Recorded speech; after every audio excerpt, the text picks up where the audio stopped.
ভারতের কাঁটাতারের বেড়া ও স্থাপনা নির্মাণকে কেন্দ্র করে উত্তেজনা ছড়িয়ে পড়েছে বিভিন্ন সীমান্তে।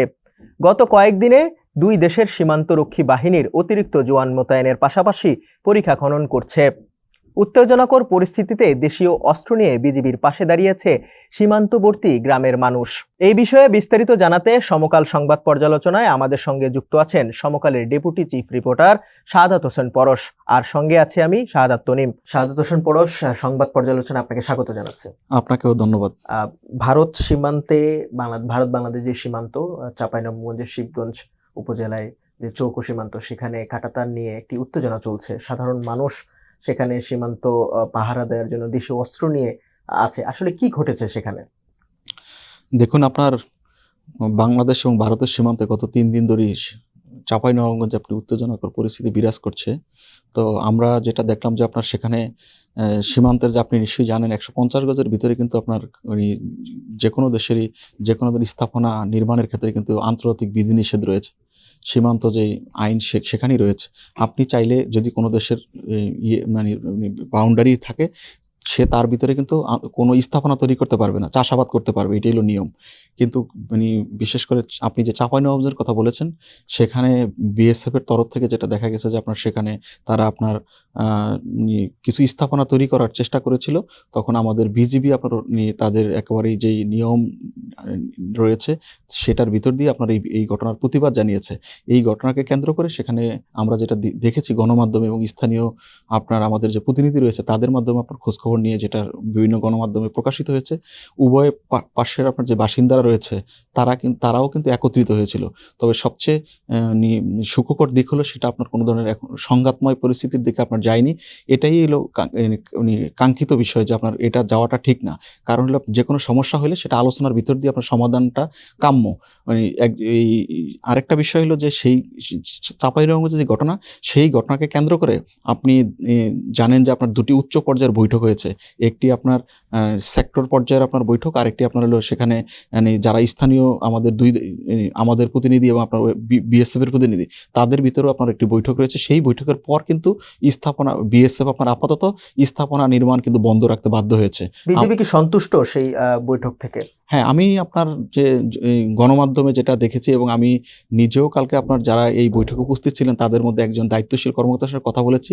তারা বলছেন যে আপনার এরকম পরিস্থিতি তৈরি হওয়ার পর, খবর শোনার পরপরই তারা প্রতিবাদ জানিয়েছেন এবং প্রতিবাদ জানানোর পর যেই বৈঠক দুটি হয়েছে, সেই বৈঠক থেকে যেহেতু আপনার এটা বন্ধ রেখেছে আপনার ভারত, তারা মনে করছে যে আপনার এই ধরনের প্রক্রিয়াতে তারা এগোবে না। তারা চাচ্ছে যে আপনার উভয় পাশের যারা বাসিন্দা রয়েছে তাদের ভিতরে কোনো সংঘাতময় পরিস্থিতি তৈরি না হোক। দুই দেশের সীমান্তে বিজিবি এবং বিএসএফ দুই জায়গাতেই জওয়ানের যে অতিরিক্ত জওয়ান মোতায়েন করা হয়েছে, এইটি কেন করা হচ্ছে? জি, আপনার নিশ্চয়ই কোনো একটা জায়গায় যখন আপনার একটা স্বাভাবিক সিচুয়েশন থাকে না, তখনই কিন্তু আপনার বাড়তি নিরাপত্তা ব্যবস্থা নিতে হয়। সেটা আপনার হলো পরিস্থিতিকে আপনার যাতে পরিস্থিতি আরও যাতে আপনার গোলাটে না হয়, সেই প্রক্রিয়ার অংশ হিসাবেই কিন্তু আপনার বাড়তি ফোর্স ছিল। কিন্তু এই ঘটনাটা যখন আপনার কুল ডাউন হয়েছে, তখন কিন্তু ফোর্স আপনার যেটা দেখেছি মিডিয়াতে, সেখান থেকে আপনার চলে এসেছে। আপনি নিশ্চয়ই দেখেছেন যে আপনার হলো এর আগেও এরকম পরিস্থিতি হয়েছিল। সেটা হয়েছিল কি কারণে? সেখানে আমরা বারবার কিন্তু সীমান্ত পরিস্থিতি নিয়ে কথা বলি। সেটা হলো আমাদের সীমান্ত এলাকায় প্রায়ই দেখা যায় এর ভিতরে একাধিক ঘটনা ঘটেছে। প্রাণঘাতী অস্ত্রের ব্যবহারে কিন্তু আমাদের বাংলাদেশি নাগরিকের মৃত্যুর ঘটনা ঘটছে। বহুদিন ধরে আমরা আমাদের তরফ থেকে বলে আসছি যে আপনার সীমান্তে যাতে নন লিথাল উইপেন ব্যবহার করা হয়, সেইটার কিন্তু আপনার হলো একাধিকবার প্রতিশ্রুতিও দিয়েছিল যে আপনার শূন্যের কোঠায় নামিয়ে আনা হবে। সেই জিনিসটা আমরা চাই যে আপনার সীমান্তে একজন মানুষও আপনার যাতে আপনার প্রাণঘাতী অস্ত্রতে আপনার তার প্রাণ না হারাক। কারণ হলো একটা মানুষ যদি আপনার ট্রেসপাস করে থাকে, তাকে আপনার আইনের যেটুকু করেছে সেটুকুর জন্য কিন্তু অনেক ধরনের আইন রয়েছে, কিন্তু একটা মানুষের জীবন নেওয়াটা আপনার কাঙ্ক্ষিত বিষয় নয়। ফেলানি হত্যাকাণ্ডর বিচারও এখন পর্যন্ত হয়নি, সেই বিষয়টাই রয়েছে। এছাড়াও আপনার কাছে আরেকটি বিষয় জানতে চাই, যেটি হচ্ছে যে ল্যাম্পপোস্ট স্থাপনা নিয়েও কিন্তু একটি উত্তেজনা আমরা আজকে সংবাদ মাধ্যমগুলোতে দেখছি। সেই বিষয়টি আপনার কাছে একটু জানতে চাই। জি, গত কয়েকদিন ধরে আপনার সীমান্তের 3-4টি পয়েন্টে এরকম বিভিন্ন বিষয় নিয়ে আপনার স্বাভাবিক পরিস্থিতি যেখানে থাকার কথা ছিল সেটা নেই।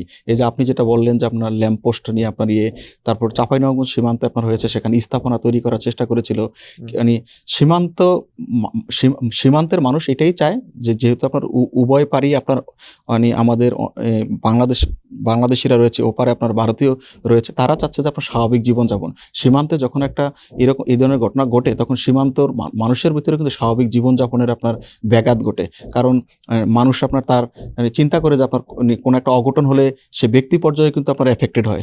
আমরা চাইবো যে আপনার নিশ্চয়ই আপনার দুই দেশের দায়িত্বশীল কর্তৃপক্ষ আরও দায়িত্বশীল জায়গা থেকে আপনার এই বিষয়গুলো দ্রুত নিরসন করে আপনার ব্যবস্থা নেবে। সীমান্তবর্তী যে গ্রামবাসীরা রয়েছে তারা কতটা আতঙ্কে রয়েছে এই দুই দেশের এই উত্তেজনার মধ্যে? জি, আপনি নিশ্চয়ই দেখেছেন যে আপনার এর আগেও আমরা দেখেছি যখন এই ঘটনাগুলা মিয়ানমার সীমান্ত ঘটেছে আপনার, তখন গোলার শব্দে কিন্তু তাদের গোলায় কিন্তু আমাদের এখানেও কিন্তু প্রাণ হারানোর মতো ঘটনা ঘটেছে। হ্যাঁ, কারণ আপনার মিয়ানমার সীমান্ত কিন্তু নানা কারণে আপনার মানে অস্থিরতা বিরাজ করেছে গত 1 বছরে। সেখানে আপনার মানে বিশেষ করে মিয়ানমার যে জান্তা সরকারের কাছ থেকে প্রায় 200 কিলোমিটারের উপরে আপনার সীমান্ত কিন্তু তাদের আরাকান আর্মি দখল করে নিয়েছে, নিয়ন্ত্রণে নিয়েছে। ওই ঘটনাটার প্রভাব কিন্তু আপনার নানা ক্ষেত্রে আপনার দুই পাশেই পড়েছে এবং আপনি জানেন যে এই ঘটনার পরে কিন্তু অনেকে আতঙ্কিত হয়ে রোহিঙ্গারাও কিন্তু আপনার প্রবেশ করেছে। সরকার থেকে বলা হয়েছে যে মানে প্রায় 50,000-এর উপর রোহিঙ্গা আপনার প্রবেশ করেছে। আমরা যেহেতু আমাদের সীমান্তে মিয়ানমার এবং ভারতের সঙ্গে আমাদের সীমান্ত রেখা, আমরা চাইবো না আপনার কোনো সীমান্ত রেখাতেই আপনার বা সীমান্ত এলাকাতে আপনার এরকম পরিস্থিতি বিরাজ করুক, যেই ঘটনা সেটা অন্য যে কোনো কারণে উদ্ভব হোক না কেন, আমরা চাইবো আলোচনার ভিতর দিয়ে সমাধান, এটা সুষ্ঠু সমাধান। মাতৃভূমির জন্য আর কি কোনো প্রকার আপোষ নেই, সাধারণ মানুষও বিজিবির সঙ্গে দাঁড়িয়েছে, সামাজিক যোগাযোগ মাধ্যমগুলোতে এটি নিয়ে খুব আলোচনা হচ্ছে। এই বিষয়টি নিয়ে আপনার কাছ থেকে একটু জানতে চাই। জি, আপনার সবসময় তো দেশের প্রতি তো সকলের মমত্ববোধ থাকে। আপনার এই সীমান্তের জায়গাগুলোতে একটু আবেগের জায়গা থাকে। এজন্যই হয়তো আপনার কোনো একটা ঘটনা ঘটলে সেখানে আপনার সাধারণ মানুষ আপনার গিয়ে দাঁড়ায় এবং এটাই কিন্তু আপনার মানুষের স্বাভাবিক স্বভাবজাত সেন্টিমেন্ট। তো আমরা সবসময় এটাই বলবো, সেটা হলো যে এই ধরনের পরিস্থিতি তো উদ্ভব না ঘটুক, আর ঘটলেও সেটা আপনার সবসময় আপনার আলোচনার মাধ্যমে সমাধান। আমরা এর আগেও দেখেছি, আপনি নিশ্চয়ই দেখেছেন যে আপনার এই ঘটনার পরও কিন্তু পতাকা বৈঠক হয়েছে আপনার, এবং আপনার এর পরেও যেই আপনার জিনিসগুলো রয়েছে আমাদের সীমান্তে বেশ কিছু কিন্তু অমীমাংসিত বিষয় আপনার রয়েছে। এই বিষয়গুলো আমরা চাইবো যে আপনার দুই দেশে আপনার খুব দ্রুত আপনার নিরসন করুক। দুই দেশের এই উত্তেজনাকর পরিস্থিতির মধ্যে দিয়ে আপনি যেহেতু বেশ কিছুদিন ধরে অপরাধ নিয়ে কাজ করেন, কোনো ধরনের সংঘাত হওয়ার সম্ভাবনা কি দেখছেন কিনা?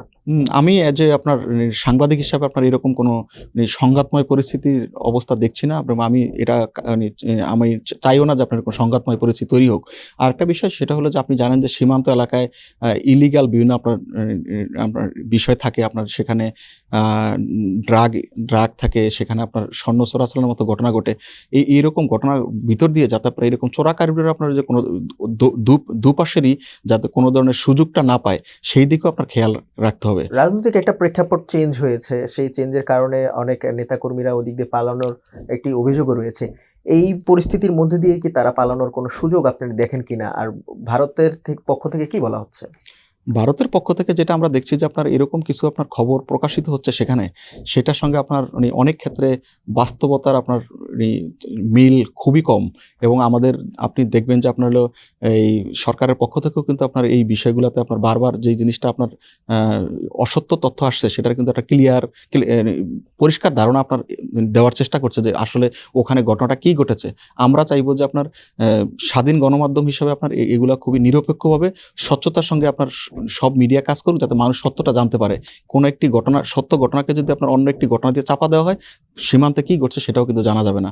ভারতীয় মিডিয়ার কাছে আমরা সেটাই প্রত্যাশা করব।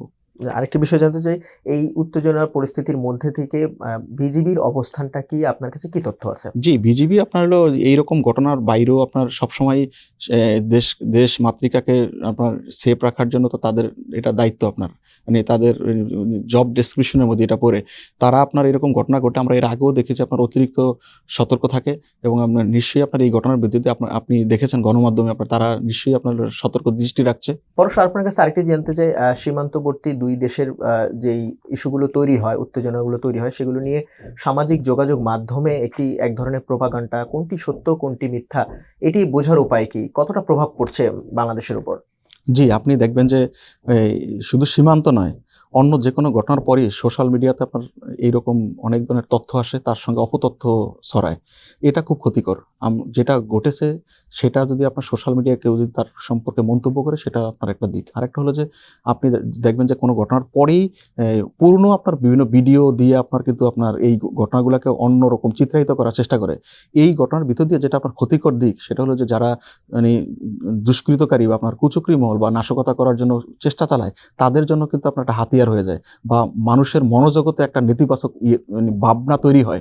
সত্যিকার অর্থে আপনার মেইন স্ট্রিম গণমাধ্যমকে আমি ফলো করার জন্য বলবো, এরকম ঘটনার পরে যারা পাঠক রয়েছে, যারা দর্শক শ্রোতা রয়েছে, আমার কাছে মনে হয় যে আপনার যে কোনো মেইন স্ট্রিম গণমাধ্যম কিন্তু এরকম ঘটনাগুলো নানা দিক থেকে যাচাই বাছাই করি তারপর প্রকাশ বা প্রচার করে।